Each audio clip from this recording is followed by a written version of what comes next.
Out of 34 species in this world, there are 4 species found in this park. Living in the soft mud and being amphibious, they can live outside water for a very long period of time. So this is our topic, the mudskippers. Let's go!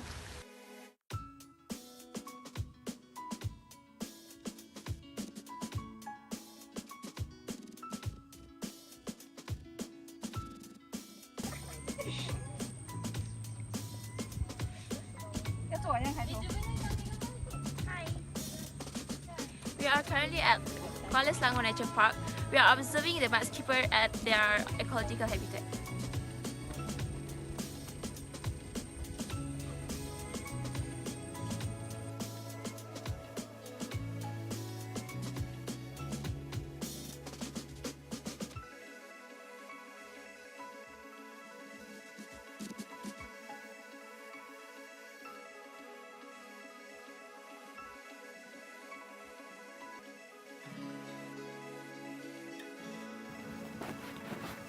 The daily life and feeding habit of mudskippers. Usual fishes, mudskippers must occasionally move up to solid ground. They can be seen resting on solid objects such as rocks and roots as they wait for low tide. This is because too much water can drown and kill themselves. Mudskippers are carnivorous. They usually feed on insects and crustaceans.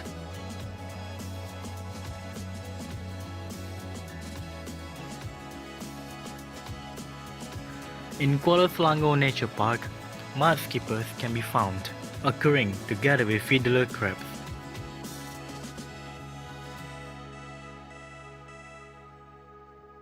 Their feeding pattern is the opposite of many intertidal organisms. They feed during low tides and then high during high tides.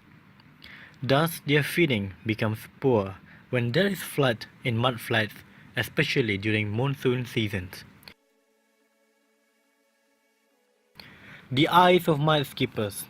The head of a mudskipper is blunt, with a pair of large and protruding frog-like eyes.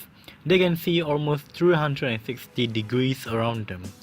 It also has a mouth facing downwards to feed on muddy surfaces. The eyes of a mudskipper move independently of each other. They can see objects above and below a water surface at the same time.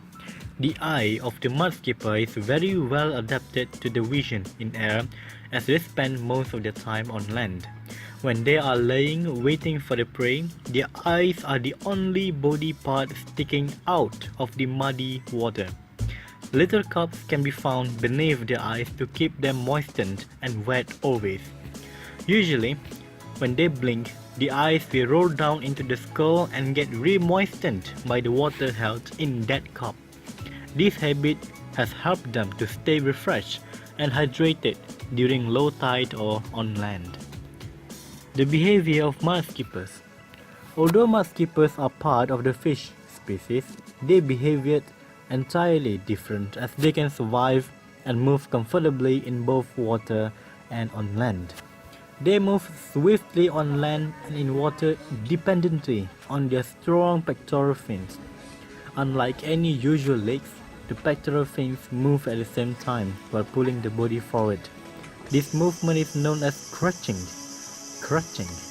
because it resembles a human using crutches to move.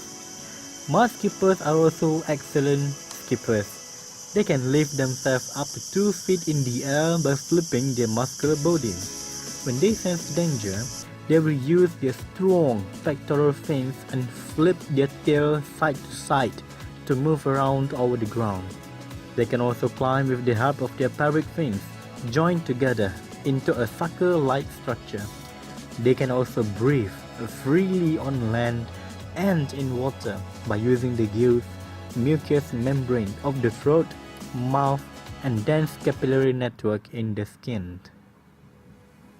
So the way to protect mudskippers is to conserve the mangrove habitats. Along the mangrove track that we've been through in this park, we actually saw there are lots of garbage stuck among the mangrove trees. We saw slippers, we saw plastic bottles, we saw polystyrene boxes, and one of the craziest thing we saw is there's the roadblock, the roadblock plastic thing that police uses on the road. Yeah, it is also over there. So people don't simply throw rubbish. It doesn't matter where you are. It doesn't matter whether you're visiting, especially you're visiting the parks. Don't simply throw rubbish, because before it goes up to the ocean, it will end up stuck among the mangrove trees. So don't simply throw the rubbish. Besides that, we also saw some cut down fallen mangrove trees. So it would be better if we can clear off the mangrove, the abandoned mangrove trees and replant the new ones. By doing so, we can actually rebuild the new habitat for the mangrove and also provide a new home for the mudskipper. So let's protect the mudskipper.